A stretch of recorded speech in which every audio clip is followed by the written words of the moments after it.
another video of Wednesday Evening Read-Alouds. Let's watch Bubble Fluff!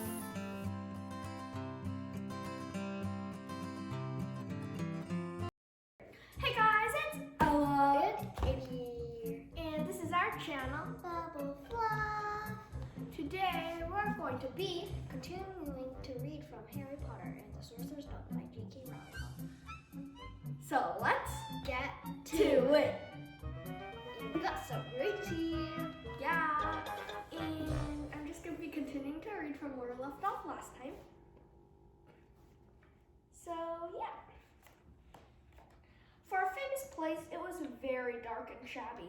A few old women were sitting in a corner drinking tiny glasses of sherry.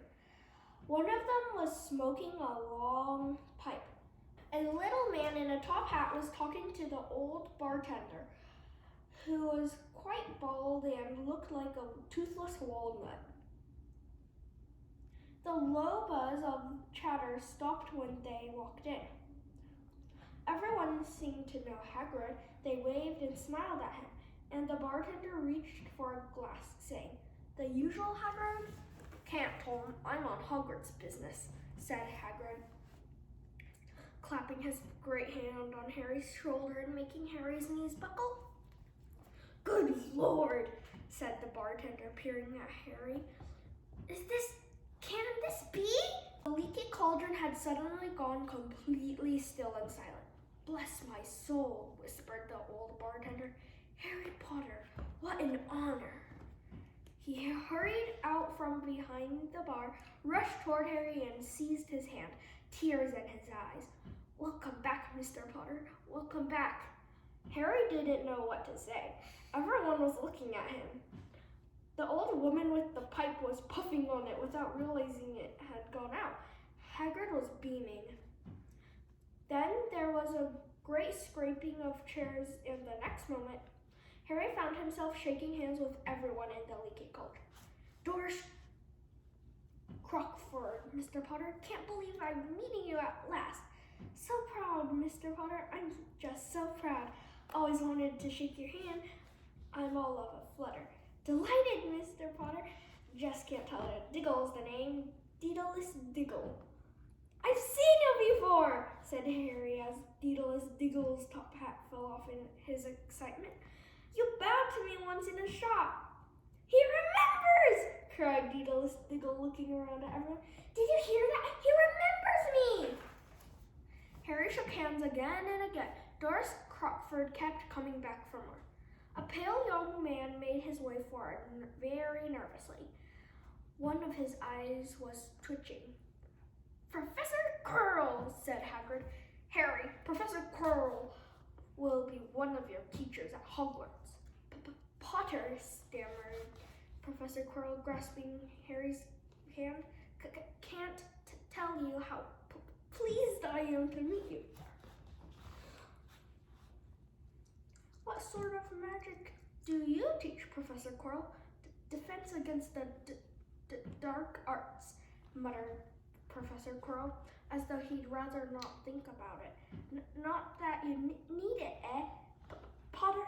He laughed nervously. "You'll be getting all your equipment, I suppose. I've got to pick up a new book on vampires myself."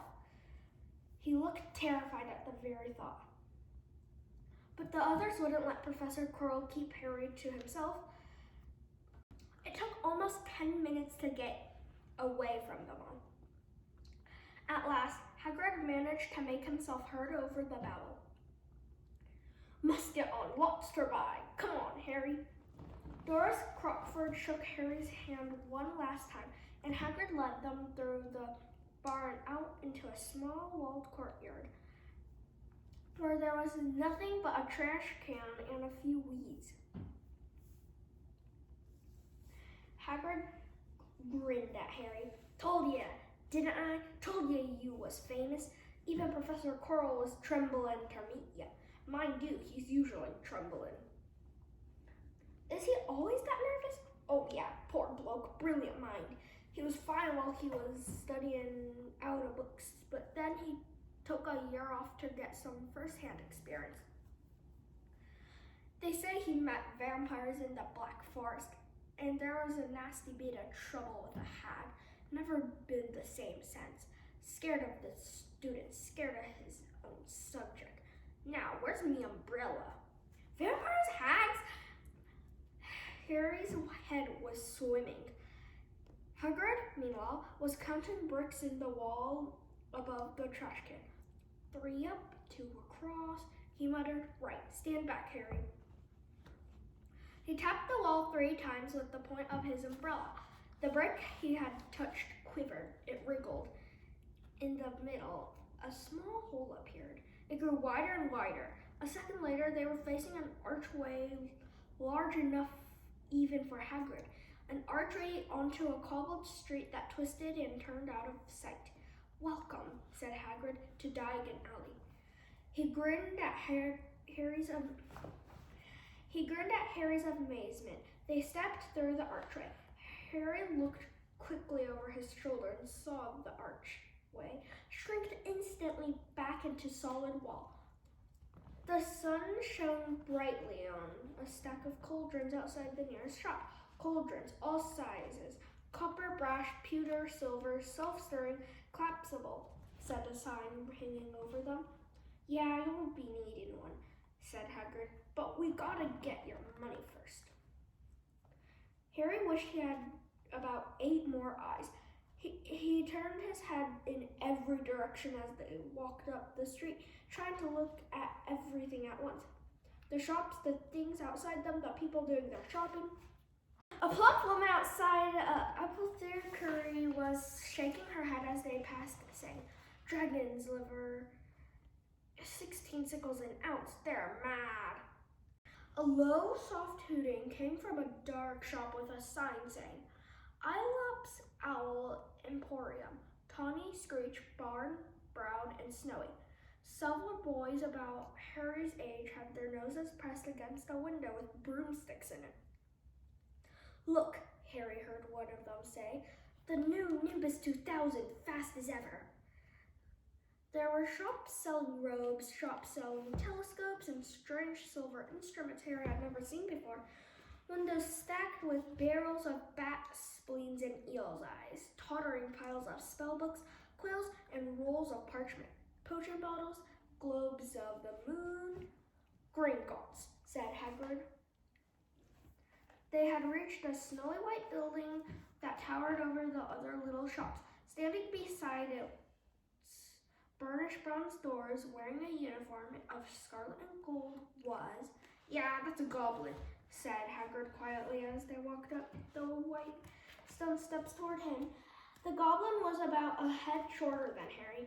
He had a swarthy, clever face, a pointed beard, and, Harry noticed, very long fingers and feet. He bowed as they walked inside. Now they were facing a second pair of doors, silver this time, with words engraved upon them. Enter, stranger, but take heed of what awaits the sin of greed. For those who take but do not earn must pay most dearly in their turn. So if you seek beneath our floors a treasure that was never yours, thief, you have been warned, beware of finding more than treasure there. Like I said, you'd be mad to try and rob it, said Hagrid. A pair of goblins bowed them through the silver doors, and they were in a vast marble hall.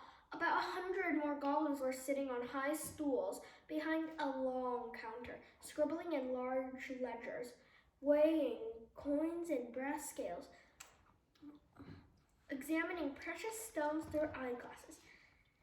There were too many doors to count leading off the hall, and yet more goblins are showing people in and out of these. Hagrid and Harry made for the counter. And that's where we'll be stopping for today, guys. So thanks for watching us today, and we'll see you next time.